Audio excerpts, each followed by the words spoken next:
Welcome to the Colleagues for Life podcast. I'm your host, Megan Hunter, and this is Side Chat. This is a place where we dig a little deeper into conversations and topics that have come up in the interviews from the origin stories. It's also a place where we get to explore topics that come up through this conversation. So if you have anything that you would like to share and you'd like to dig deeper, send it along. We got you. We'll have a little side chat about it. So, welcome to the side chat. Jump in. Let's go. Have you ever felt like you have nothing to say? You're put on the spot. You're meant to record a podcast. It's your podcast. You can say whatever you want, but you don't really feel like you can say whatever you want. I'm having that moment. I've had a very interesting week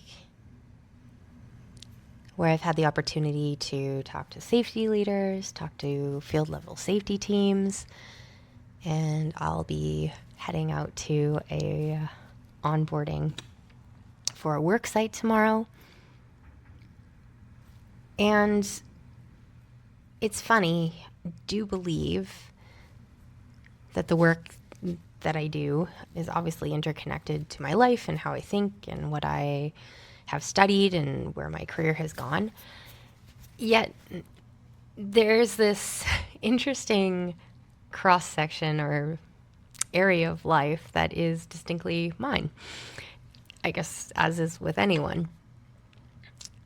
And it's interesting when given a platform to speak and to say what it is that you want to say.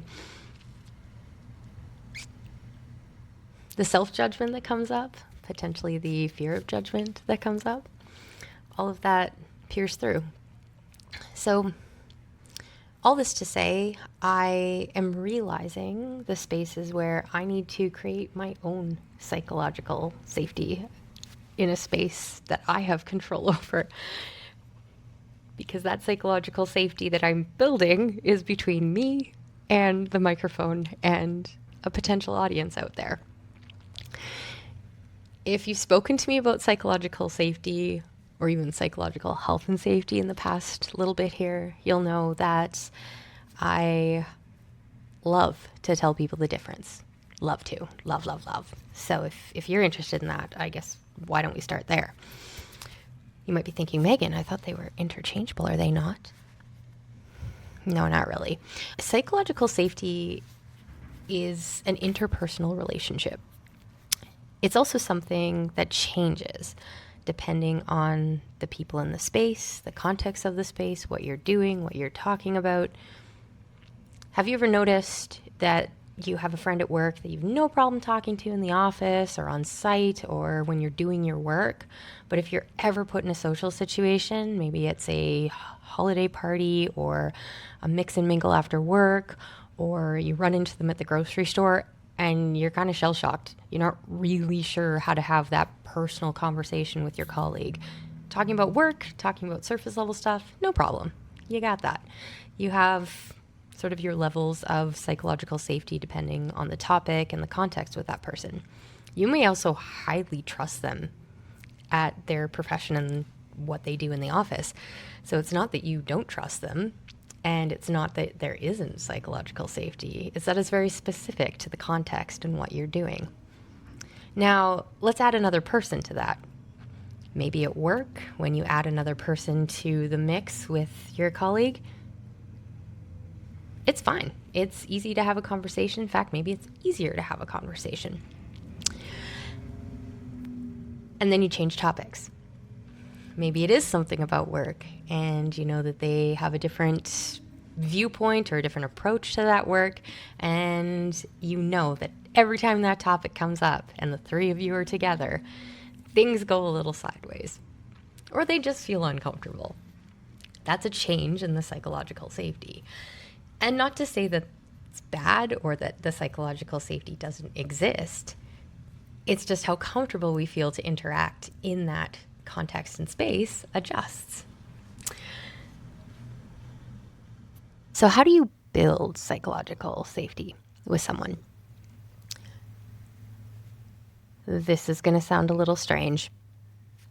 It's a mixture of things that you can see, that you can't see, and a bunch of vibes. Not that I'm trying to distill this concept down to a bunch of vibes. However, when we're in situations where we meet someone where it just clicks, it's almost like you know before you start talking to them.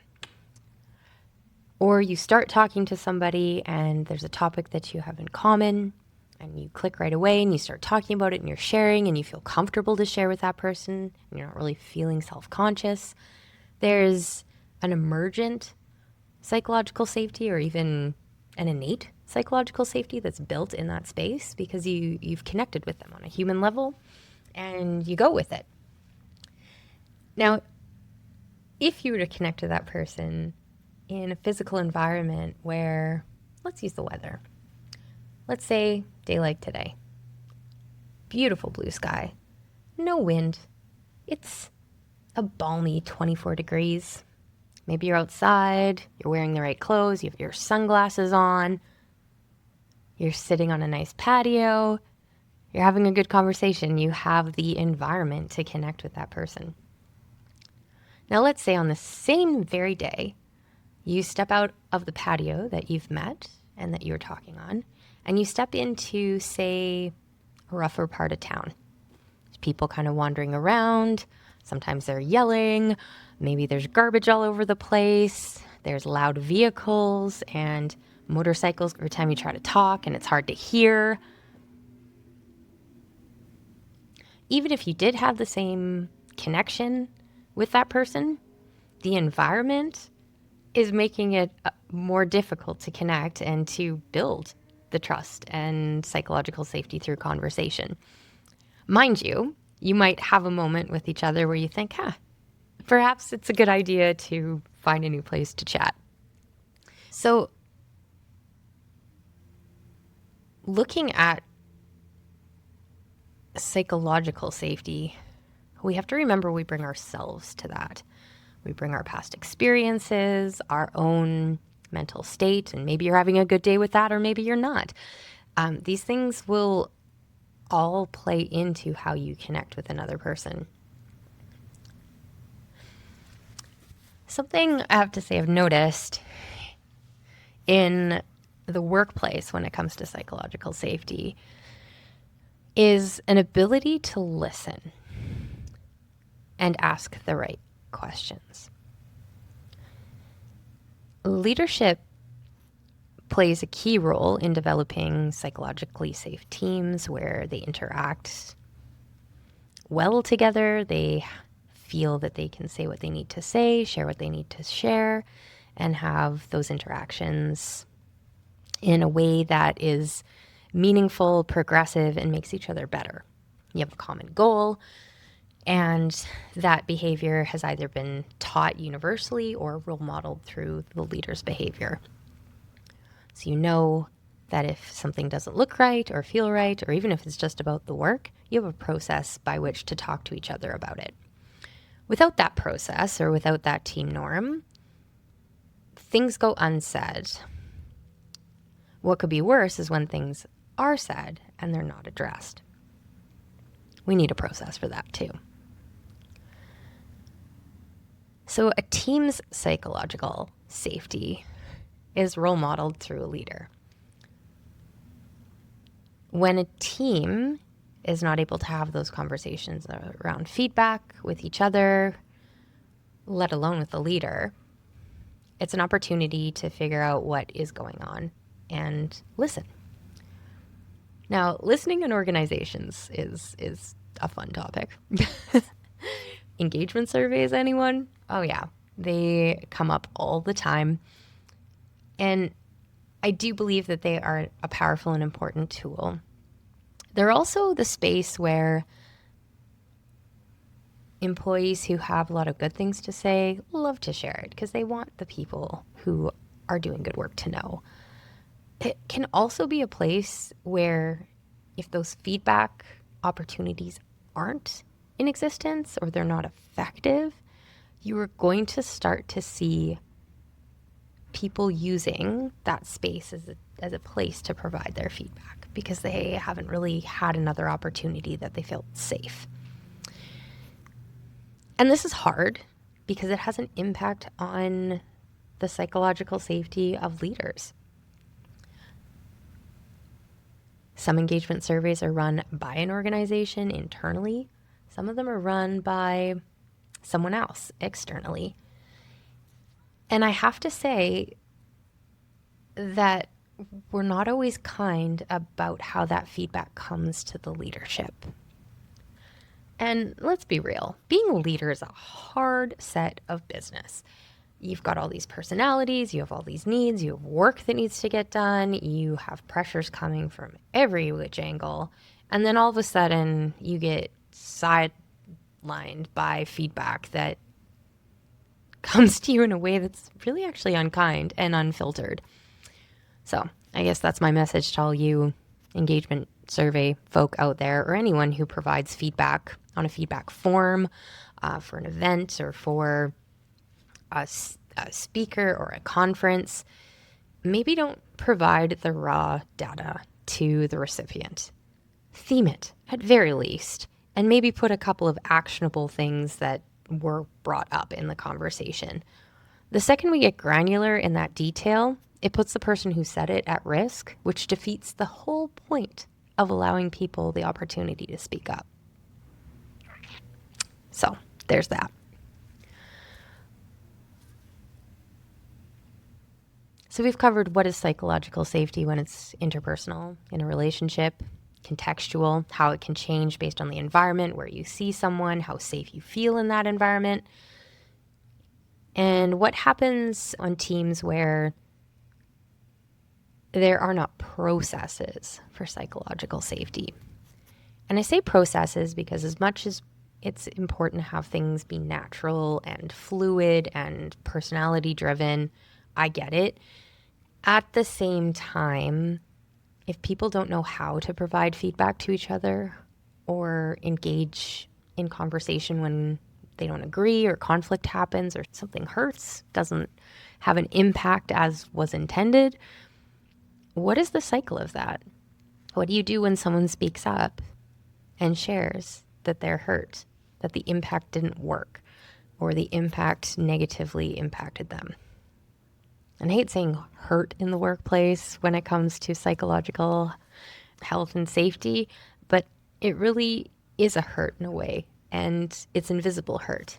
It can hurt pride in work. It can hurt the relationship capital that you've built with other people. So it is a hurt, just like a hurt that can happen physically. Sometimes those tiny little paper cuts, death by 1,000 paper cuts, get carried along months over months, years over years. And if they never have an opportunity to heal, it can get messy.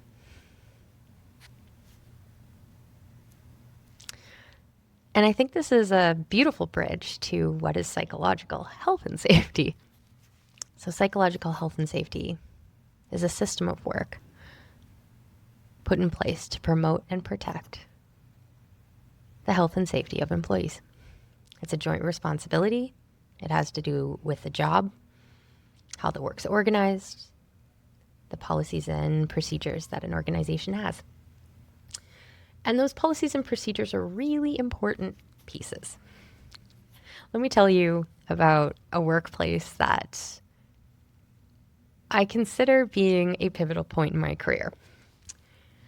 So this might be a really good example of structure of psychological health and safety through leadership, right from the top. In this organization, whenever there was about, let's say, 15 to 20 new people, usually within 3 to 6 months, that would happen, sometimes less, sometimes more, depending on if there were new positions or whatnot. So basically, when there's enough people, they would host a session, and they tried to host it at least twice a year, if not more, to make sure that people were brought on board as seamlessly as possible. The CEO would sit down with the group of newbies and bring in this binder. Now, this binder also came with people. And each person would get a binder. I'm sure now it's probably digital. And they would be walked through how the organization does. The things that people don't usually bring you on board for. They just say, oh, go look it up on the internet.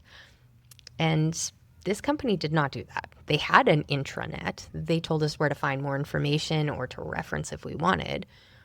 But everything was printed out, and the experts who wrote or built the policy came in to talk.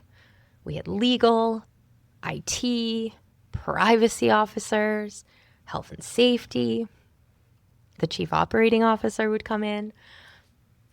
Sometimes we'd have directors or managers from other departments come in and talk about their work and how important it was to be cross-departmental. And the CEO, she led the whole thing. It was a half-day session, so 3 hours. And she went through all the things that were important. And not just the things that were important to the organization, but the things that were important to people. You're new to a job. How do you book vacation? You're new to a job. What do you do about a sick day? She took the guesswork out of the processes that are hard to ask about when you're new, because you don't want to look like you don't want to work. She even answered questions about how to access the benefits, how to sign up for different employee discounts and programs that everyone benefited from. Because knowledge and access allows people to be well. Also, the amount of sick days at that organization at the time I worked, on average, because I did some data around it, we were 6 to 8 days lower than another company organization in the same sector per calendar year. That's a big deal. It's like a week and a half. The culture around sick time was, if you're starting to feel sick, we'd rather have you take a day and not spread it around the office. The other thing that was interesting about how sick time was reported was there was an anonymous line. You either called or emailed. And all they wanted to know was who you were. So you said your name, the phone number they could reach you at that day, and when you anticipated being back. The next day, if you're not back, you did it again. And when you came back, you came back. So the email or the phone number automatically populated an email to your leader and just said, Megan will be away. She anticipates being back tomorrow. We have her contact number if we need to get a hold of her. Just like that. It took the guesswork out. It took the awkward emails. It took the over-explaining. And it protected the privacy and confidentiality of people. It also reduced sick days, which I know seems counterintuitive, but people saw it as a gift. And they saw it as something that was a benefit to them and also to the organization. You know, we wanted to show up and do a good job. And if you weren't feeling well, yeah, it sure felt good to know that, hey, it's okay. I'm doing my colleagues a favor by not showing up ill. And I'm encouraged to do this. And I know that I'm going to take less time. And the data proved it. Less sick days. I remember the first time I had to take a day off because I caught something. Wow, did I catch something. And I think I was lucky enough to be around, probably it was around Christmas, because that's usually when people get sick. And I remember having to take a day off. Yes, it was right before Christmas holidays, and I felt terrible because of the optics of what I thought it would be. And I remember coming back to the office, and no one asked me why I was away. No one asked me. They asked me how I was doing, how I was feeling, if I was feeling better, but not even a iota of what was going on. This organization treated mental health and physical health as part of the health and well-being of the whole person. So it was not a question of why you took the time off. There was no separate mental health sick days or mental illness sick days. It was straight up, if you were unwell and unable to work today, you called in. The unexpected result was people showed up. People took less sick days. People were well.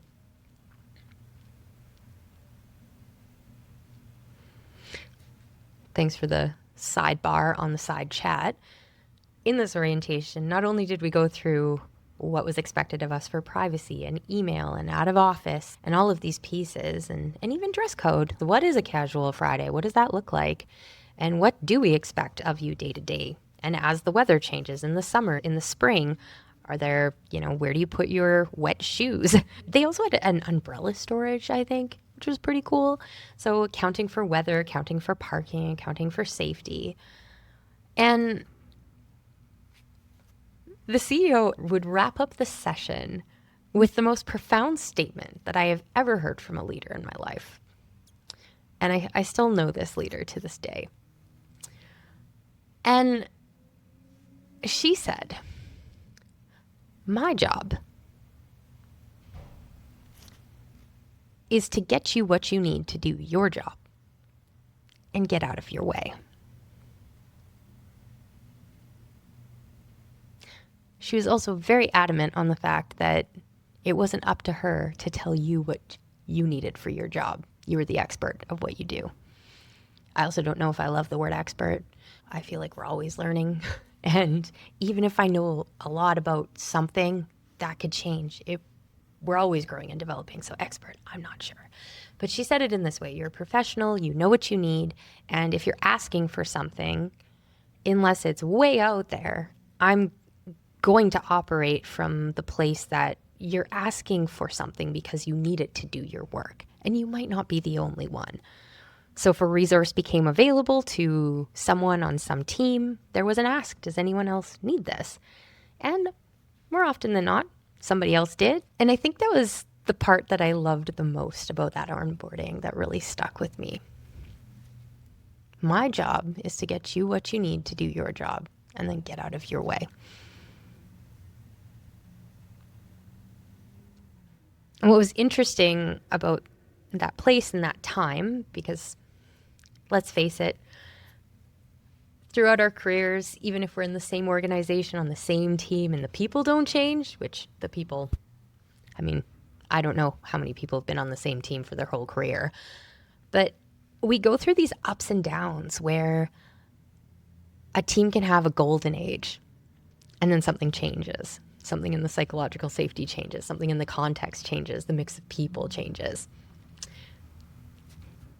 For the golden age that I remember of this one part of my career, the statement the CEO shared was true. 100% was true. I thought that statement was really profound. And I thought that act was really profound. Bringing people on board in a safe way and sharing with them the policies and procedures that impact the company in a meaningful way, like privacy and confidentiality, legal bits, and then getting down to the questions that sometimes you're afraid to ask in the beginning. And if I'm being honest, it's not fair to put that up to a manager or a director or a leader.